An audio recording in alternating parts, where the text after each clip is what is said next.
are in the Manor house, Petit France, which is Gloucestershire. It's a very nice house. There's recently been a makeover programme here, and can't you just tell? There's lots of sort of new curtains, and it's all very colourful and very nice, so it just doesn't feel haunted or anything really. I don't feel frightened one bit. I feel very comfortable. So many famous people have either lived here, stayed here, committed suicide here, or what have you. It's amazing. Well, I know that Jane Austen has actually stayed here over the years. Ex-prime ministers. It's just got so much history. Just had a walk round many different rooms off little corridors, and a place that we would get lost in the dark. It's just phenomenal. You go upstairs, there's another set of rooms, it just goes further back. It's a great place. There's anything up to 10 to 14 spirits, ghosts that is, in this one building. Now I find that quite incredible, in all honesty. The main ghost is the ghost of a man wearing a long dark sort of velvety coat. We may just get our first full-blown apparition tonight because he's been seen by lots of people.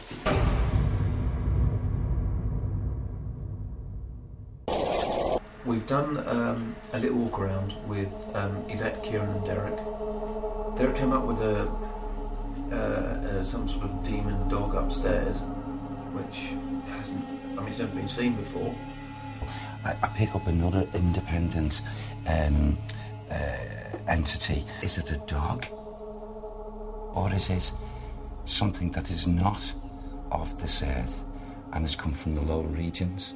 It's its tooth, its coat, and whatever it is too ugly and too matted to be, either a domesticated animal, like a dog. Is it connected to the child? No, not at all. The little girl was to see it in spirit, so to speak. She'd run through fear of it. If we move from this bedroom along this passageway, that's when I would say people would be taken unawares, and it is by an individual that tries to alarm. Right. Firstly, it's A, I'm here, be aware of me. Right. Secondly, be afraid. Right. There's like a knot up my neck, so to speak, just in memory, residual energy, so a hanging of some form is taking place. The moment he's come out of his physical body, he's rushed back to what is his, what's belonging to him, not wanting to leave it. The house, you mean? The house, yeah. Does anybody... That's really embarrassing. I've got a really strong smell of really strong BO. It's just wafted. Yeah, those fragrances, what you've just said, what you've just experienced, like the worst BO ever, comes in this area, and that's when this individual's around. That's so he's left it in the residual. That's weird. It was just like a quick, you know. 1587 and 1588. What did he do? He raped and murdered the maid, the young maid. Okay, man's justice caught up with him and hung him. He'd kidded and let people out in this area know he was a good gentleman. They respected him. The mother of the maid, who would also be the mother of the little girl, her and other family members were gathered together, tarred and feathered, and they got rid of them, the family of the innocent maid, because the master had been hung. There's a lot of information that's been got that we can't verify. It doesn't necessarily mean it hasn't happened, it just means we can't verify it.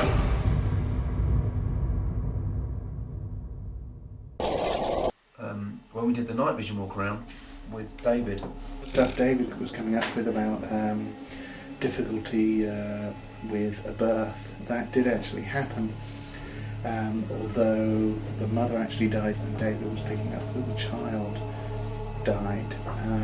So I don't know if he was picking up on something different or if he just was unsure of the information. I don't know, it's quite difficult to tell. I'm really conscious of a female presence at the top of this stair. A young girl, late teens, possibly very early 20s. She's absolutely racked with pain. She's absolutely crying her heart out. Sort of a child being taken away in some way, shape or form from her. Can you get a name with this girl? This might be Emily. Emily. She's specifically saying childbirth now, and she's showing me, it's the blood and gore, which I guess is therefore the loss of the child was. There's definitely that you're getting through that the child died? At the moment, she's talking about is the child. Right. So, I mean, whether she died or not, I don't know. So there's a gentleman walking around this place that's been seen. He's one of the main apparitions here. There is a strong male presence here. Now, what's interesting for me with this one, he doesn't come unaccompanied. He comes with a dog. It's sort of more Rottweiler than anything else. It's a big, bulky dog. Curiously, this was a second reference to such an animal. But did David's description of a canine companion bear any relation to the more bestial creature that Derek had earlier encountered? He's noisy, he's a clumper, so it'd be clumps on these stairs, or clumps on the stairs going down into the main house. He's quite aggressive with females, so he's a bottom pincher and a hair toucher and a, close in your face kind with women. Right. He's wearing almost like a very elaborate smoking jacket, like velvet thing, and it's got it's almost like it's got pearls sewed into it. He's appearing as about, I think the number they're going to be is 45, 50, late 1800s, early 1900s. Something that keep persisting with is that there is a portrait, or maybe even as he could have had a photograph this one, not necessarily in the sense, but an image of him somewhere with the dog, and he seems to be very proud of this particular image. There's a name like Rupert Randolph. There's like an R name with it. He's clutching his heart as he dies, so he died of excess. Okay. There is a figure of a man that's been seen on many occasions. They believe it to be Lord Liverpool, who lived here. He was the Prime Minister. They both said about there being a dog here. Derek said that this dog was sort of demonic and wasn't particularly very nice. David was just saying, no, it's just a normal dog. So they're both coming out with quite similar pieces of information, but when you get to the sort of last hurdle, they completely veer off, different directions. So that's very interesting. What I need to do before I do my end piece to camera is to do a bit of research, see if I can find any pictures of Lord Liverpool, just to see if he has a dog with him.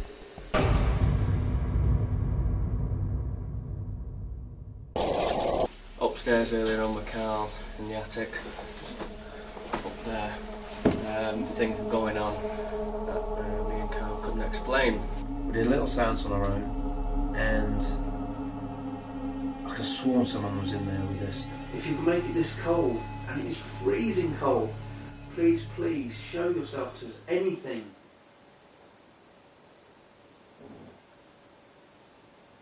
Did you just move? No, I heard that. Please show yourself to us. Anything.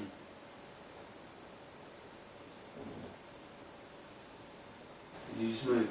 No, I heard that. This is a really weird place.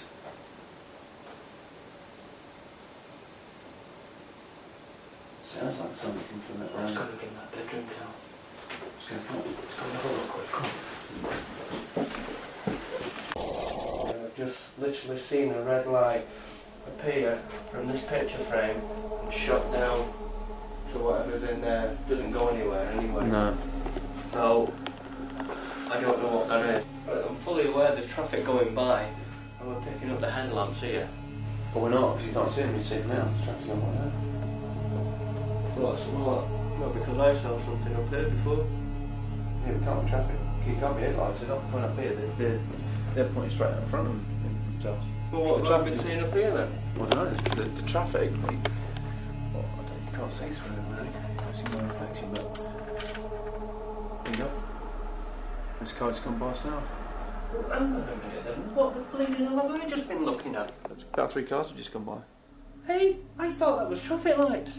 The headlights of the cars. But it can't be, because we've just had a few come This has been lighting up white. There's no cars. I mean, cars just gone by. There's no light there.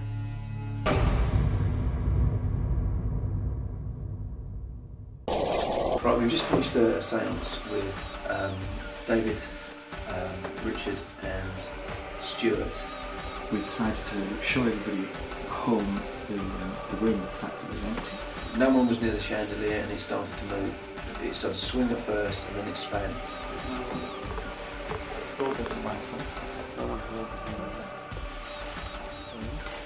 Oh, David, I'm not kidding. Oh my god, what's the chandelier? Oh!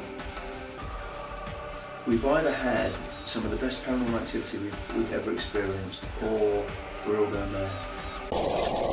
We've just been for the most incredible vigil with Carl, Stuart and Richard. We went into what's now the dining room. We've had a fantastic response. David was talking to whoever's there, a woman, we think, and every time he asked a question, he got the most incredible tapping. It's like a heartbeat, boom, boom. Can you make it slightly louder for us? Oh, good grief. Okay, can you stay silent just for about half a minute?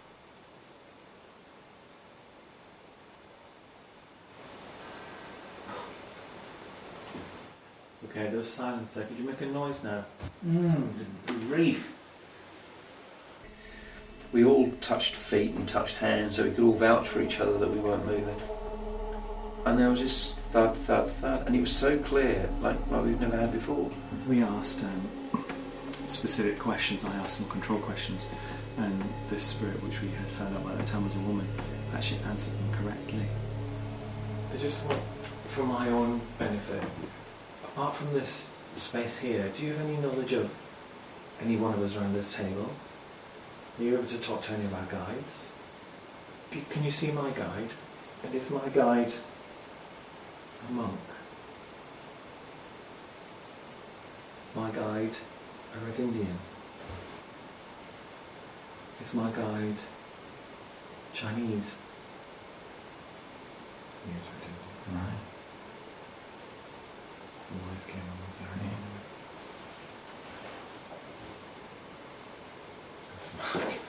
That's amazing. I think just before we go, we should take the cameras or one camera, and we should go and just turn the lights or go through every part of the room to prove there's no one else in here. No one here behind there. Oh, David, I'm not kidding. And as Carl turned round to say, oh, the door is fine, we looked over the table and the chandelier, which we'd asked earlier if she could move, wasn't just moving a little bit, it was swinging backwards and forwards over the table. Because it was swinging so violently, I stopped it. Then when we went outside to tell the people who were in the house what happened, Carl turned back the camera and said, oh yeah, well, we did this, and the chandelier moved. And as he said it, the chandelier was running backwards and forwards. Now, one single person was in that room. Oh no. Oh my god, you finished. Look at your chandelier. Oh, the lights are too bright. I can't see. Oh my god. I don't know. I don't know how to explain it. I really don't. It was phenomenal. If that chandelier starts to move from a still position, and Kieran can witness it, then yeah, we may have another convert on our hands. Nothing's happened to me so far tonight. Carl and Stuart and Richard said they heard some noises, but to be honest, I don't believe them. We're going to go down to the room where they heard them and do a séance, and if I hear it with these ears, then I'll believe it. The actual owner's just taken a bad turn as well, because something's just passed through her or whatever it was. I don't know. She just had a bad feeling about something. Something overpowered her. She felt as though she was gripped by her arm. And she's actually been crying downstairs as well. So he's quite aggressive with females. So he's a bottom pincher and a hair toucher and a, close in your face kind with women. Right. It was like something stepped into me, and as I walked away from it, it was there with me all the time. And I put my arms around me, and it just didn't go away. We couldn't get rid of it away, and my teeth are chattering. I'm still freezing cold. My skin is all. Where did this Out there. You stay by the fire and walk through there, okay? Thankfully, the owner, Linda's apparent trauma soon subsided. Derek, Kieran, Kath, John and Ian did return to the kitchen and reception area, but their hopes of catching this same presence on camera were all to no avail. Look, we were just doing a visual upstairs, me, Alex and Rachel. Rachel thought she felt someone breathing to her right-hand side. Could you please make yourself known to us? Make a noise, or touch one of us. Can I tell you something that's really going to sound really strange? There's us three here, but to me it sounds as if there's somebody breathing over there. It's like there's a fourth person here going.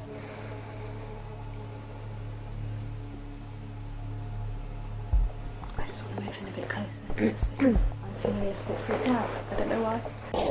And then we went into the Art Deco room, and we did hear out in the corridor footsteps.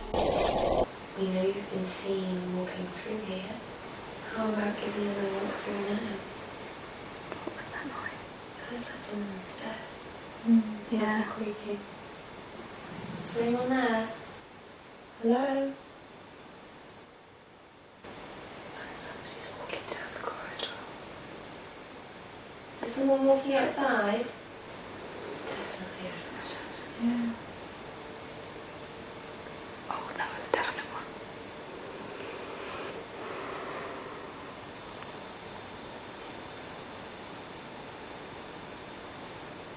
Is there anyone out there? So we were really quite scared. I don't know why. I think we all felt as if there was something there with us in the room. There's definitely something to keep us going here, and there's something very interesting. And I'm sure with the seance that's going on right now, we'll see if anything happens there. So it'll be interesting. We've just done a seance in the room where they heard the tapping that I didn't believe earlier. And I said, if I hear it, then I'll believe it. And I heard it. We were having responses to the questions that David and Yvette was asking. They were great. The noises, there were definite bangs. I put the microphone under the table and I could hear more or less exactly where the tapping was coming from, right in the floor, the centre of the table. We'd got our feet touching each other, so there's no possibility that it was any of us tapping on the floor. Cameras were under there filming us. And it's as positive as anything that we've ever had. We were getting a definite response. Can you just confirm, did you die in 1895?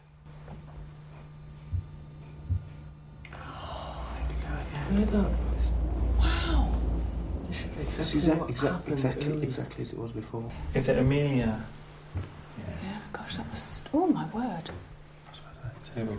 Amelia, why have you come here if you died in the village? If you come because someone here is important to you, have you seen the child?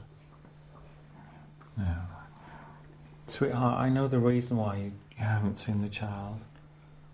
Would you like to know? The soul of the child hadn't fully developed.